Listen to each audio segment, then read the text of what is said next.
if you're going to change an area, you do three things. Number one, you focus on it and you get clear and compelling vision for what you want. If your body's not where you want it to be, I tell you there's one simple reason. It's not your focus. No, I focus on it. I focus all the time on how fat I am. No. See, if you focus on crashing into the pole, trying not to, the more you try not to, what you focus on, that's where the energy goes, that's where you go, right? We all know that. But what people tend to do is, I'm saying focusing on what you want, not what you don't want. And not only just focusing on what you want, where you focus and say, well, I'd like to be strong, I'd like to be energetic, I'd like to be fit. It's focusing and making it compelling. If your only reason you're focusing on it is like, well, I need to lose some weight because I feel fat, versus I want the energy to burn because with that I'll have more passion, more aliveness, I'll be able to impact my children. I'll be able to, I'll be able to take the business to another level. I'll be able to have fun when I'm stressed out and tired. I'll have creativity flowing through me.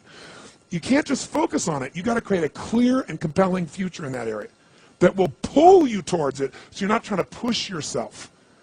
If there's an area you're not improving in, think of three pillars, if you would. Pillar one is get focused and clear. What's compelling? Where are you? Really? And don't lie.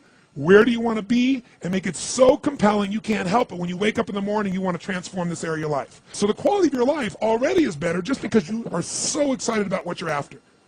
When you do that with your body or your emotions or your finances or time or any other area and you start focusing and you're clear, you're going to have energy. You're going to have drive. You're going to start to do something. How do you make sure what you do really works? You need the second pillar. And think of this as three pillars. Because, two-legged stool is going to fall over. One leg, you can't sustain. Second pillar, you got to get the best. When I say get the best tools. Get the best map. Get the best mentor. What I'm looking for is, it's wonderful that you're focused and clear and excited, but if you're running east looking for a sunset, you got a problem. I don't care how much you believe, I don't care how much enthusiasm you have, you got the wrong tools. You got the wrong strategy. You got the wrong map. And so it's really critical in life, I believe, to get a map and get a mentor. Because the map very often changes, and the best mentor, somebody who's the best at what they do, they know the shortcuts, don't they? Or they know when the roads change. You don't get stuck hanging out, in the desert when you're trying to get to the ocean, metaphorically. So I've always focused on not just finding somebody good, but who's the best at it, who's got the best tools. Think of that first pillar as a target. You're crystal clear on the target. And now you got the toolbox, man. You got the best tools, not rinky-dink tools, the very best. And the way to get the best, by the way, that I've done it is model someone who's already successful. All the tools I come up with, some I've obviously created, but the foundation came by standing on the shoulders of other giants. I went out and found somebody that's already got the result. Why reinvent the wheel? Success leaves clues. Find the best, figure out what they're doing, do that, alter it, find your view of it, but start with what already is working rather than starting from scratch and trial and error. But if you've got that focus, the target, and you got the toolbox, and you're still not getting what you want, it's because you got inner conflicts. That's the third pillar. You've got to resolve your inner conflicts. Because as I try to explain to you, 80% of success in anything is your psychology and 20% is the mechanics. So those inner conflicts are when you take 2 steps forward and you pull 3 steps back. Right? When you say, boy, I'm totally committed to this, but you don't follow through. This is my expertise, the why guy part. Why?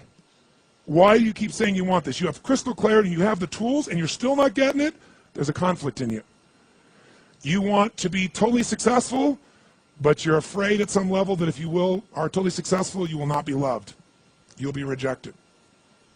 You want to be in a position where you have total free time and you want to build a billion-dollar enterprise. These are conflicts.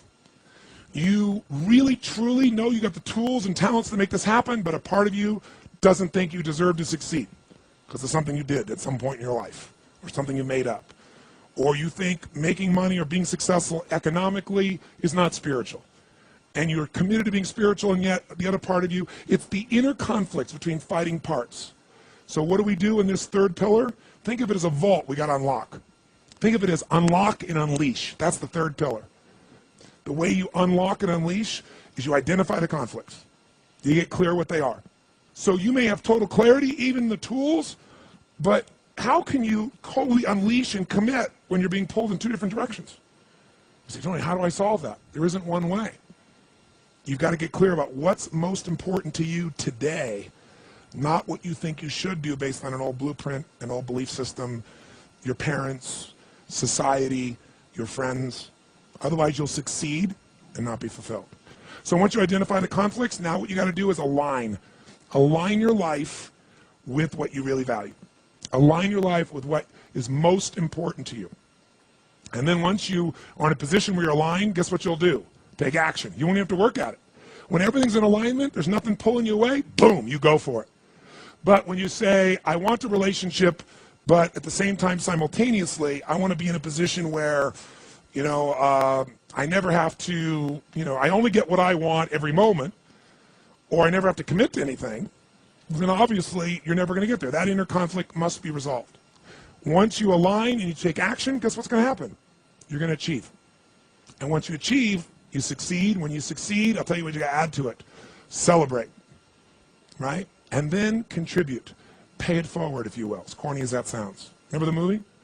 Pay it forward. Don't pay it back. Take what you've got, what you've learned, and bring it to someone else.